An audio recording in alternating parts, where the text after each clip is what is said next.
Ito po yung lahat ng nahakot natin sa buong araw nating paglalakwatsa sa labas, charot. So yun po ang mga nabili natin as requested by Tumer natin, no? Yung mga polka dots na damit-damit na yan. Siyempre nagre-restocking tayo, nagre-refill tayo sa mga naubos nung Christmas. Siyempre kailangan natin kompleto pa din ang mga display natin kasi naubos na nung Christmas. Hindi pwedeng hindi natin mabigyan yung mga hinahanap ng ating mga customer, lalo na in preparations for the New Year. So maraming pera ang mga tao niya, nagpa-party-party pa din. Siyempre pinaghandaan yan. Kaya dapat ready ang mga stocks natin na ibigay kung ano man ang hinahanap ng ating mga dear customers.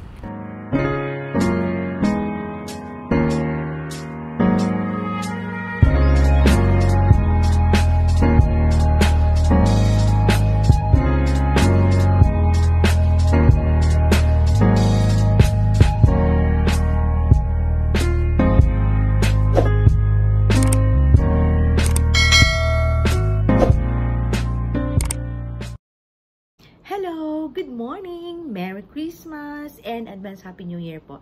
And welcome to Noilo TV!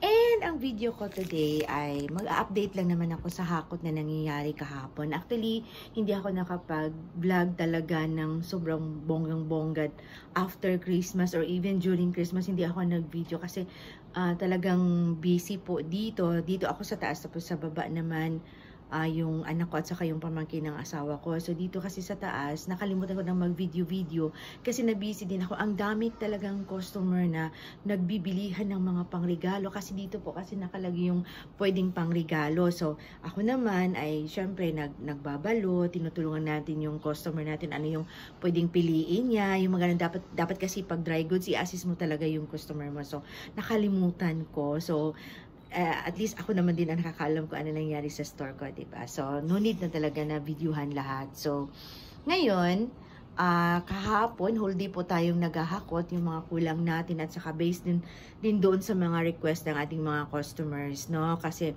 may nagre-request din sa atin ng mga polka dots sa mga damit-damit para sa New Year. So, yun. At saka yung mga kulang-kulang natin na pwedeng pangregalo like yung mga wallet kasi naubusan na tayong mga wallet na pangregalo kaya bumili din tayo. At the same time, malaki din yung kinain ng grocery ko kahapon kasi marami na din yung mga naubos aside dun sa mga talagang mabenta last Christmas. So, dito ako ngayon, tatapusin ko yung i-pricing ko, ayan. Kasi kagabi nakapag-pricing na po tayo ng tatlong cartoon. So, yung the rest na lang ang itutuloy kong pricing today kasi nag-stop lang po ako na mag-inventory kasi inventory schedule namin this week. So, yung sa baba, nag-start na po yung anak ko and dito naman sa taas ako yung nakatoka dito. So guys, ito yung nabili natin kahapon kasi naubos na po yung mga crooks natin na mga chinelas. Hindi ko na nga yan inayos kasi alam ko naman na ukay-ukay na naman yan mamaya ng mga customers. Tingnan nyo na konti na lang yung mga naiwan, yung piling-pili na yung mga sizes at saka mga design. Kaya bumili po tayo ng bago. Kaso nga lang yung pinakamabenta talaga na may mga designs ay wala na. So, nagbili na lang din ako ng bago. Dahil sa mga bata, yung mga sandal-sandal na ganyan para naman madagdagan ang ating stocks. So, i-continue ko na pag-pricingan. So, ilang carton na to? 1, 2, 3, 4, 5, 6. So, may 6 boxes pa tayo na i-unbox. So, bumili tayo ng additional na mga ganito ang sizes na mga tawag nito, yung gift wrap. Kasi po, how many time pang-apat ko na yatang bili ng ganito.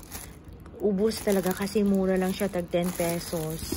Nagdagdag din tayo ng mga school supplies na mga kulang-kulang din kasi next week ay klase na din po. So, dapat ready tayo sa mga wala sa atin. So, ito yung dinagdagan ko kasi mabenta dito yung mga chargers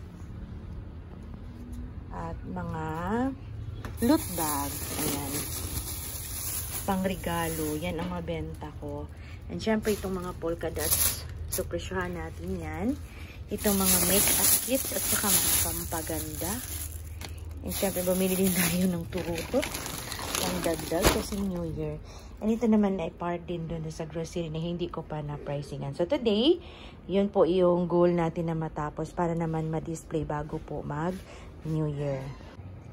So ito po yung dalawang resibo na pinamili natin kahapon. Yung sa Great Wall at saka sa NCCC Victoria. So yan po ang mga total na binili natin. So ito lang po yung sa grocery, itong dalawa na resibo na to. And ito, mayroon tayong mga other binili. So, nag-damage po tayo ng 58,429.52. So, yun po yung part doon sa sales natin na kinuha doon sa Christmas season. Nung 24 na bintahan natin at saka sa 25. So, yun po ang kabuuan ng ating nahakot kahapon. So, may grocery tayo, mga electronics, yung pinakita ko kanina. So, yan po yung total na amount.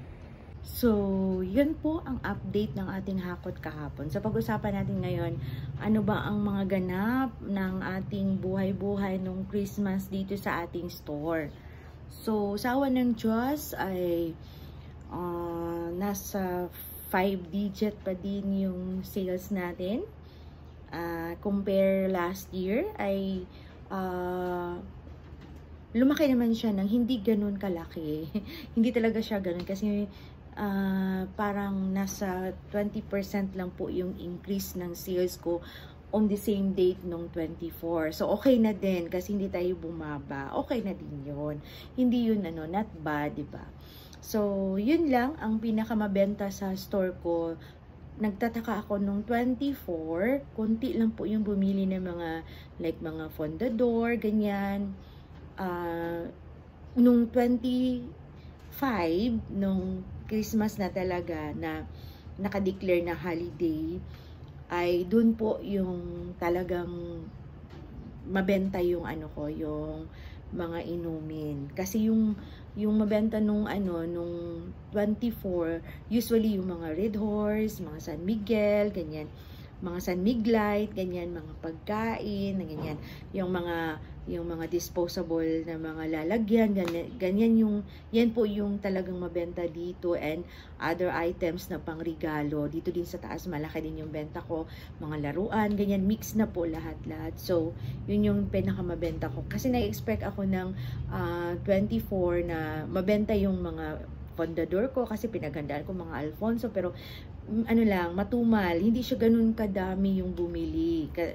Even yung wine, like tawag nito yung mga Carlo Rossi, ganyan. So, mabili siya nung pagka 25. Nung 24, kahit ganun yung sales namin, ang malaking contribution is yung mga Red Horse and other, yung mga pagkain. So, ganun yung mabenta talaga. And of course, yung mga pangregalo, ganyan. So, mabenta dito yan sa akin.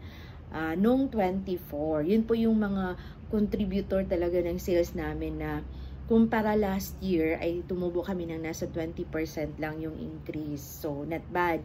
Pero nung pagka 25, dun mabenta yung mga Fondador, yung Seagrams, yung Alfonso, at saka yung Carlo Rossi. Hindi ganun kadami yung Carlo Rossi, pero minsan-minsan lang may bumili-bili ng wine. Pero siguro hopefully by New Year, kasi yun talaga yung piniprepare yung mga wine pag New Year. So, hopefully mas mabilis yung or mabenta yung ating mga wine on that time. So, yun yung mga mabenta ko during 24. So, yung nga sabi ko, hindi ako nakapag-video kasi alam niyo yung pag busy kayo, hands-on kayo, makalimutan ng mag-video. Hindi ako ganun katulad ng ibang vlogger na kahit na gano'n ka busy, talagang mabilis yung ganun. So, hindi po ako ganun, kaya nakalimutan ko na. So, ko na lang din sa inyo. Kasi makikita naman din yan sa aking nahakot after ng Christmas, di ba?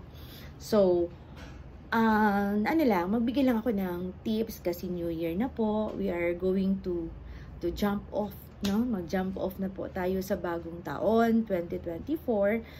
Lagi nating tandaan na hindi natin kailangan ng mabonggang-bonggang selebrasyon sa pagdating sa New Year. Isipin natin yung pera na ano bang maiwan sa atin after nung event na yon. So, ibig kong sabihin, hindi po tayo dapat palabas ng pera na hindi kailangan. Kasi pwede naman tayo mag-celebrate ng simple or the simplest way na pwede tayong kumain lang, ganyan. Kasi ang gagawin namin by New Year ay mag-goal setting kami, the whole family. So, bawat isa sa amin, lahat dito tao sa bahay ay gagawaan ng sariling goal for the year 2024. So, while kakain ng simpleng hapunan, ganyan. So, yun lang yung plan namin. Tapos, lahat kami or yung food talaga namin is nakafocus sa fish. Kasi yung mga pork ay ibibenta namin o ganon yun. So, benta-benta pa din tayo, diba? Dapat ganon talaga yung mindset natin. Kasi, yun yung opportunity na minsan lang nating pwedeng pagtiyagaan or yung opportunity na minsan lang sa isang taon na lalaki yung sales natin. So, yun lang po ang aking may share sa video na ito. Thank you, Merry Christmas and Happy New Year to all.